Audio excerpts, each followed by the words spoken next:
আজকে আমরা আলোচনা করব সাউথ মুভির আপডেটের নিয়ে। তো প্রথম করবো সালার মুভির নিয়ে।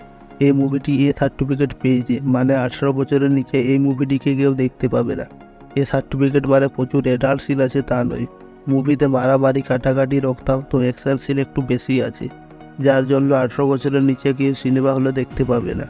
এবং মুভিটির রান টাইম হবে 2 ঘন্টা 55 মিনিটের, মানে 3 ঘন্টায় ধরে নাও। তো মুভিটি দেখতে সেই মজা আসবে। দ্বিতীয় খবর, যার জন্য সবাই এত অপেক্ষায় ছিল, আমাদের দেশি সুপার হিরো হনুমান এবার আসছে মার্ভেল ডিসিকে টক্কর দিতে। 19শে ডিসেম্বরে আসছে হনুমানের ট্রেলার, এবং এটি ভারতের প্রথম সুপার হিরো মুভি হবে। মানে সুপার হিরো মুভি তো আরও অনেক আছে, কিন্তু ভারতে কোনো সুপার হিরো সিনেমাটিক ইউনিভার্স নেই।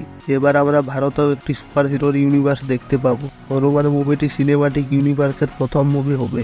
আমি তো এই মুভিটির জন্য প্রচুর এক্সাইট আছি। তৃতীয় আপডেট, হোমবেল ফিল্মস কেজিএফ কান্তারার পরে এবার আর একটি দমদার মুভি নিয়ে আসছে, বাঘিরা। এই মুভিটিকে ডাইরেক্ট করবে প্রশান্ত নীল।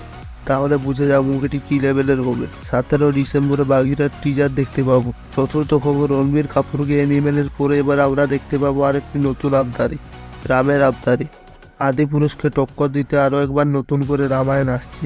এতে টাকা তো জলের মতো খরচা হবে, কারণ এটি একটি নয় 3টি পার্টে রিলিজ হবে। নীতিশ তিওয়ারি যে বানিয়েছিল দঙ্গল, এবার রণবীর কাপুরের সাথে রামায়ণ আনার জন্য রেডি। 5 নাম্বার খবর হচ্ছে ধামাল। লোকেশ কনগরাজ কেথি 2 এর আগে লোকেশ সিনেমাটিক ইউনিভার্স ভালো করে বোঝানোর জন্য একটি শর্ট ফিল্মে কাজ করছে। তো কেথি 2 এর আগে আমরা একটি শর্ট ফিল্ম দেখতে পাবো। তো ভিডিওটি ভালো লাগলে লাইক কমেন্ট করবে, এবং আরও এরকম নতুন নতুন মুভির আপডেট জানতে চ্যানেলটি সাবস্ক্রাইব করবে। আজকের মতন এখানেই শেষ করছি। ভিডিওটি দেখার জন্য ধন্যবাদ।